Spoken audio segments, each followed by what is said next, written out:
হযরতে নূহ আলাইহিস সালামের জামানায় 40 দিনের বন্যা তারপরে যখন নেমে গেল তিনি মনে মনে ভাবলেন আমি তো জোড়ায় করে সমস্ত প্রাণীগুলি আর মানুষগুলি কিছু কিছু মানুষ যারা ঈমান এনেছিল তাদের জাহাজে উঠাইছে, কিন্তু একটি বুড়ি আমার উপর ঈমান এনেছিল আর আমি তার ওয়াদা করেছিলাম সাথে করে নিয়ে যাব, আমি তো তার কথা ভুলে গিয়েছি।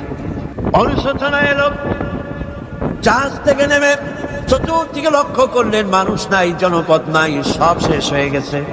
পাহাড় পর্বত কাঠ হয়ে পড়েছে, বিল্ডিং গুলি শেষ হয়ে গিয়েছে, কোন জনপদে কোনো প্রাণী নাই, প্রাণী বলতে কিছুই নাই। হঠাৎ দূরে দেখলেন একটা কুড়ে ঘরের মতো দেখা যায়। ভাবলেন এত বড় বন্যার ভিতরে কুড়ে ঘর কেমনে থাকলো? আস্তে করে হেঁটে গেলেন কুড়ে ঘরের কাছে। ভেতরে মানুষ আছে বলে মনে হলো। বাইরের থেকে প্রশ্ন করলেন ভিতরে কে? জবাব এলো আমি এই ঘরের মালিক, আমি এক বুড়ি বিধবা এক মহিলা। আপনি কে? তিনি বললেন আমি হচ্ছি এই জামানার পয়গম্বর হযরত নূহ আলাইহিস সালাম। বুড়ি বলছেন আমারও ধারণা তাই, আপনি আমাকে ওয়াদা করেছিলেন বন্যা হলে পরে বন্যার আভার যখন আপনি পাবেন আমাকে আপনি সাথে করে জাহাজে উঠায় নিয়ে দিবেন। আমার মনে হয় বন্যা কবে হবে সেই খবর দেওয়ার জন্য আপনি এসেছেন।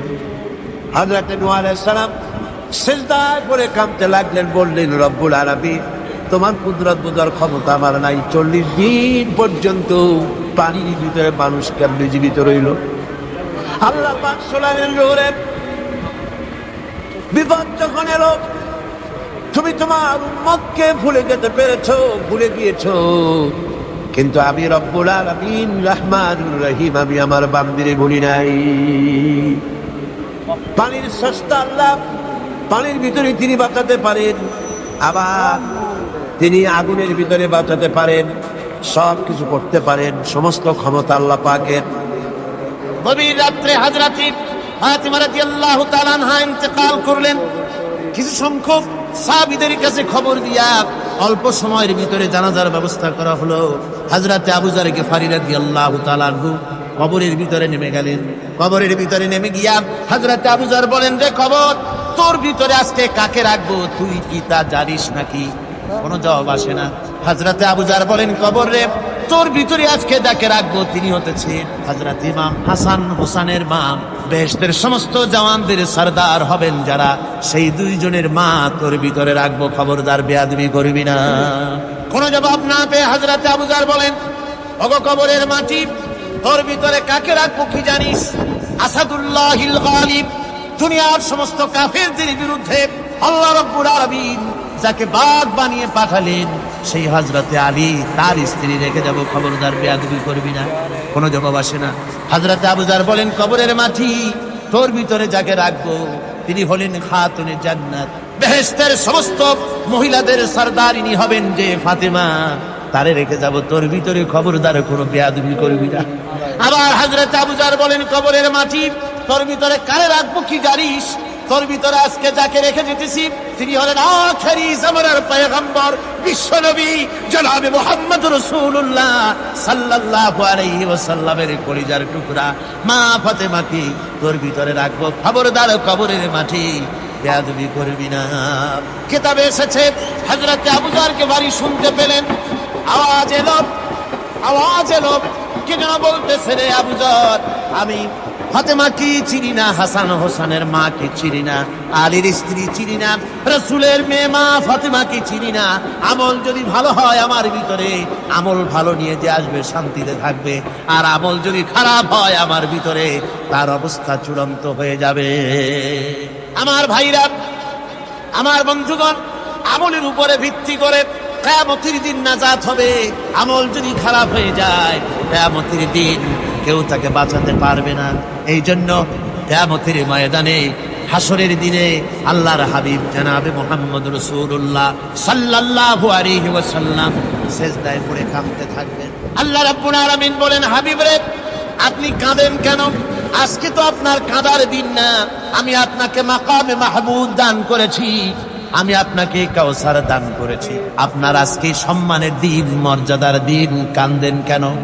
আল্লাহর হাবিব বলবেন রব্বুল আলামিন মাকামে মাহমুদ পেয়েছি, কাউসার পেয়েছি, কান্দি এই জন্য আমি দেখতে পাচ্ছি আবার সামনে দিয়া ফেরেশতারা আমার উম্মতগুলি জাহান্নামের দিকে নিয়ে যায়। আল্লাহ রাব্বুল আলামিন বলবেন, ওগো আমার হাবিব, আমি আপনাকে ক্ষমতা দিলাম, আপনার জান্নাতি উম্মতগুলি আপনি বেছে নেন। আল্লাহর হাবিব তার জান্নাতের উম্মতগুলি বাঁচতে থাকবেন। হযরত আয়েশা বলেন, ইয়া রাসূলুল্লাহ, কিয়ামতের ময়দানে লক্ষ কোটি কোটি মানুষের ভিতরে আপনার জান্নাতি উম্মত আপনি চিনবেন কি করে? হুজুর বলেন, আয়েশা, কোন একটি ঘোড়ার কপাল যদি থাকে সাদা, এই সাদা কপালওয়ালা ঘোড়াটা যদি অসংখ্য ঘোড়ার ভিতরে যদি হারিয়ে যায়, তাহলে সাদা কপালওয়ালা ঘোড়ার মালিক তার ঘোড়াকে পাবে কিনা বলো?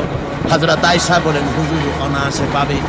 আল্লাহ রাব্বুল আলামিনের হাবিব বলেন, আয়েশা রে, কিয়ামতের ময়দানে আমার যেই উম্মতেরা নামাজি ছিল, দিনদার ছিল, পরিষ্কার ছিল, দুনিয়ার বুকে ঈমান নিয়ে যারা চলাফেরা করেছে, আমার দিন কায়েমের আল্লাহর দ্বীনের জন্য যারা কাজ করেছে, ওদের চেহারা নূর চমকাতে থাকবে, ঈমানের নূর কিয়ামতের দিন চমকাতে থাকবে। সেই ঈমানের নূর দেখে দেখে আমি আমার জান্নাতি উম্মতগুলি আমি বেছে নেব। হযরত ফাতিমা রাদিয়াল্লাহু তাআলা আনহাকে রাসূলুল্লাহ সাল্লাল্লাহু আলাইহি ওয়াসাল্লাম অত্যন্ত ভালোবাসতেন, মহব্বত করতেন তার স্ত্রীদেরকেও। তার স্ত্রীরাও রাসূল করিম সাল্লাল্লাহু আলাইহি ওয়াসাল্লামকে ভালোবাসতেন প্রাণ উজাড় করে দিয়ে। নবীজি বলেছেন, কন্যার পিতাদেরকে গালি দিও না। অনেকে টিটকারি করে, বারবার মেয়ে হয় ছেলে একটাও হয় না, সেই জন্য টিটকারি বটকারি করে। আল্লাহর নবী বলেছেন, মেয়ের পিতাকে গালি দিও না, ঠাট্টা করো না, যেহেতু আমি মুহাম্মদ রাসূলুল্লাহ সাল্লাল্লাহু আলাইহি ওয়াসাল্লাম, আমি মেয়েদের পিতা, আমি নিজে মেয়েদের পিতা। খাও না, মেয়েদের পিতাকে গালি দিও না। রাসূলুল্লাহ বলেছেন, আকাশের নিচে জমিনের উপরে খাদিজার মতো মহিলা আর নাই। সেই হযরতে খাদিজা রাসূলের 4টি মেয়ে পেটে ধারণ করেছিলেন। সুবহানাল্লাহ। মেয়ের প্রতি রাসূলুল্লাহ যথেষ্ট মহব্বত করতেন, মেয়েকে খুব ভালোবাসতেন হুজুর সাল্লাল্লাহু আলাইহি ওয়াসাল্লাম। হুজুরের কলিজার টুকরা ছিলেন মা ফাতিমা রাদিয়াল্লাহু তাআলা আনহা। হুজুর যখন কোথাও যেতেন, সকলের শেষে দেখা করতেন ফাতেমার সঙ্গে, আর বিদেশ থেকে সফর করে এসে সকলের আগে দেখা করতেন ফাতেমার সঙ্গে। সুবহানাল্লাহ।